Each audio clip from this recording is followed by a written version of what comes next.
Sommes-nous en train de revivre la colonisation sous une autre forme? Hein?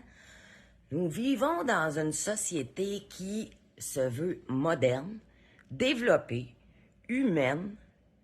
Pourtant, si nous prenons un petit pas de recul, si nous observons réellement l'état de nos services sociaux, de notre système de santé, de nos ressources pour les plus vulnérables, une question troublante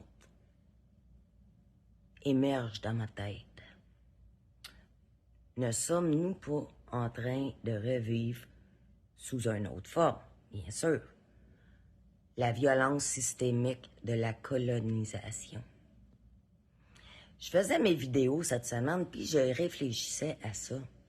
Autrefois, la colonisation s'est imposée par l'effacement des peuples, la destruction des identités, l'asservissement économique et social. Ça résonne des choses, hein? Aujourd'hui, ce n'est plus par les fusils ou par des traités qui ont signé, qui étaient complètement trompeurs, que la souffrance s'impose, mais par l'abandon des plus fragiles, l'inaction face aux détresses qui s'accumulent et l'illusion d'une société équitable alors que les inégalités explosent. Regardez les services à l'usager. Par exemple, l'ADPJ, censé être une protection. Aujourd'hui, c'est un système en crise où les enfants sont ballottés de foyer en foyer, sont émotionnellement restreints, parfois dans des conditions pires que celles qui ont été retirés de leur propre foyer. Ils grandissent dans un monde où sont vus comme des dossiers à traiter, des statistiques à gérer. Et quand ils atteignent l'âge adulte, pas pour tous, je généralise pas, mais l'itinérance, la toxicomanie, la délinquance, hein? C'est toutes des choses qui deviennent trop souvent leur seul avenir, faute d'un soutien réel, hein, d'un filet social qui aurait dû les accompagner bien avant leur chute. Parlons justement de l'itinérance. C'est fou, là. Nous sommes en 2025, gang. Puis pourtant, des hommes, des femmes, puis même des familles entières dorment dans les rues. Ça n'a aucun bon sens. Pas par choix, parce que le coût de la vie c'est trop élevé. Ça explose. Parce que les logements sociaux sont en nombre trop peu. Hein? Parce que les refuges, sont saturés. Et que les ressources d'aide ferment les unes après les autres, faute de financement. On envoie des milliards ailleurs. Ce serait temps de penser à nous autres. À quel moment avons-nous décidé collectivement qu'une partie de notre population était jetable, qu'elle était bonne à tasser? Pourquoi? Parce qu'ils sont plus pauvres. Et le système de santé, parlons-en donc. Des mois, voire des années d'attente pour des soins essentiels, avec des hôpitaux débordés, des soignants épuisés, des aînés abandonnés dans les CHSLD, puis ils meurent là, plus par solitude que par maladie. Énorme, là.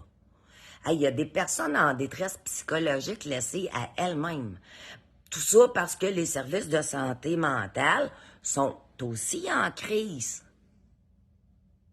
Et où l'humanité, là? Moi, j'ai une question dans ma tête, puis c'est, est-ce que l'on tente de détruire une classe sociale? Soyons honnêtes, là. Qui sont les plus touchés? Les enfants placés, les familles monoparentales, les personnes à faible revenu, les autochtones, les immigrants, les aînés qui sont isolés, les travailleurs au salaire minimum qui sont incapables de joindre les deux bouts, hein? C'est eux autres qui subissent le plus durement les conséquences de ces défaillances systémiques de notre société. Qu'est-ce qui se passe aussi avec nos enfants? Pourquoi sont-ils plus nombreux à décrocher, à souffrir d'anxiété, à être médicalisés? Hey, j'ai vu des enfants de 6 ans médicalisés plus que moi, qui a la COVID longue. Hein? Le plus jeune âge pour survivre à un monde qui ne leur laissera pas de droit d'être des enfants avec tout ça, là. Pourquoi sont-ils si nombreux à ne pas avoir d'avenir? Je peux vous le dire, parce que c'est dur quand tu sors de la DPJ. Hein? Je sais pas vous, là, mais vous, les dirigeants, élus, décideurs, vous devriez le savoir.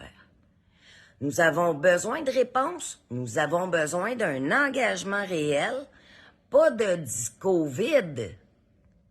Nous avons besoin d'action immédiate pour réparer ce qui a été brisé avant qu'il soit trop tard. Hein? Parce que l'histoire, là, elle nous l'a déjà montré, ce qui arrive quand on laisse une partie de la population s'effondrer. Puis cette fois-ci, nous ne pourrons pas dire que nous ne savions pas, parce qu'on sait ce qui se passe. En tout cas, merci de me laisser vos commentaires, puis abonnez-vous sur Trauma sans tabou. Je m'excuse, j'avais une petite montée de lait social à matin. Bonne journée.